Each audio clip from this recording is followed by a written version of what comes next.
Assalamualaikum warahmatullahi wabarakatuh.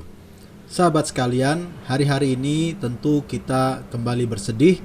Kita mendengar banyak sekali berita duka dan juga berita sahabat-sahabat kita, orang yang kita kenal, orang yang kita cintai terpapar COVID-19. Semoga Allah Subhanahu wa taala memberikan kesembuhan bagi yang sakit dan juga memberikan tempat yang layak, tempat yang tinggi mulia kepada saudara-saudara kita yang telah wafat, dan tentu juga semoga Allah Subhanahu wa taala memberikan kita kesehatan, keselamatan, kesabaran dan kekuatan dalam menjalani pandemi ini. Tidak ada cara lain bagi kita seorang muslim untuk menguatkan ikhtiar dan tentu juga menguatkan tawakal kita kepada Allah Subhanahu wa taala. Ikhtiar sebagaimana sudah sama-sama kita pahami, dari mulai memakai masker, mencuci tangan, menjaga jarak, menjauhi kerumunan dan mengurangi mobilitas, maka itu harus senantiasa tetap kita jalankan. Tetapi lebih penting dari itu semua adalah menguatkan tawakal kita kepada Allah Subhanahu wa taala. Ibnu Qayyim Al-Jauziyah menyebutkan bahwa seorang muslim dalam menghadapi musibah, dia berada dalam 4 kemungkinan. Pertama, kemungkinan lemah dalam menghadapi musibah. Tingkatan yang paling rendah, yaitu ketika setiap ada musibah, dia selalu berburuk sangka kepada Allah Subhanahu wa taala. Bahkan dia berteriak histeris, dia protes, dia tidak mempercayai takdir, atau bahkan memukul-mukul tubuhnya sendiri sebagai ekspresi kesedihan yang tidak tertahankan, tetapi juga bentuk buruk sangka kepada takdir Allah Subhanahu wa taala. Kita tentu tidak memilih jalan ini.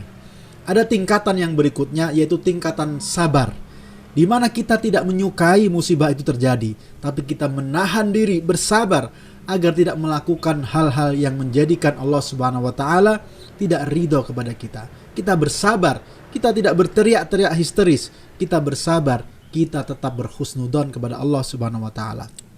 Adapun tingkatan yang berikutnya adalah tingkatan ridho, yaitu sama saja apakah musibah itu terjadi atau tidak, kita berusaha melapangkan dada kita karena kita meyakini itu adalah takdir dari Allah Subhanahu wa taala. Dan tingkatan yang paling tinggi menurut Ibnu Qayyim Al-Jauziyah adalah tingkatan syukur. Kenapa? Bersyukur atas musibah karena dia memahami betapa hikmah yang Allah berikan ternyata adalah sesuatu yang sangat layak untuk disyukuri. Inilah rahasia kenapa Rasulullah Shallallahu Alaihi Wasallam ketika beliau melihat sesuatu yang tidak menyenangkan sekalipun, beliau mengatakan Alhamdulillah ala kulli hal. Segala puji bagi Allah atas segala sesuatunya. Kita bisa mengambil pelajaran. Ketika kita diajak bersabar saat musibah, tentu kita sudah sama-sama memahami. Tapi ketika ada yang mengajak tetaplah bergembira dan bersyukur ketika musibah, tentu kita perlu terus belajar dan menguatkan hati kita. Ibnu Qayyim Al-Jauziyah, beliau mengajarkan dan mengingatkan kepada kita bahwa seseorang bisa senantiasa tetap bersyukur dan bergembira meskipun mendapatkan musibah. Apa alasannya? Yang pertama, beliau mengatakan seharusnya seseorang bisa bersyukur karena dia terhindar dari musibah yang lebih besar.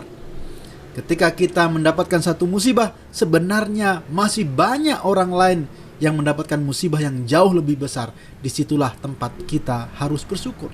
Ada seorang yang dia dirawat, terbaring sakit di rumah sakit. Ternyata dia masih bisa bersyukur ketika dia melihat ada temannya yang sakit tapi tidak mendapatkan ruangan di rumah sakit.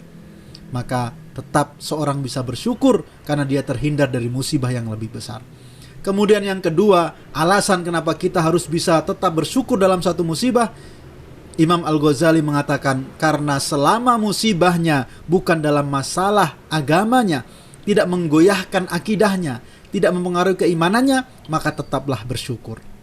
Ada seorang bertanya kepada seorang salafus saleh, rumahku kemasukan pencuri dan mengambil perhiasan-perhiasanku. Maka dikatakan tetaplah bersyukur. Bagaimana kalau setan yang masuk memporak-porandakan imanmu? Apa yang bisa engkau lakukan? Maka bagi seorang muslim, musibah terbesar adalah musibah yang mengganggu keyakinan dan akidah kita. Na'udzubillah summa na'udzubillah. Kemudian yang ketiga, kenapa kita bisa berusaha tetap bersyukur dalam setiap musibah? Karena hakikatnya setiap musibah adalah mengurangi hukuman akhirat kita, atau hukuman akhirat kita diajukan di dunia.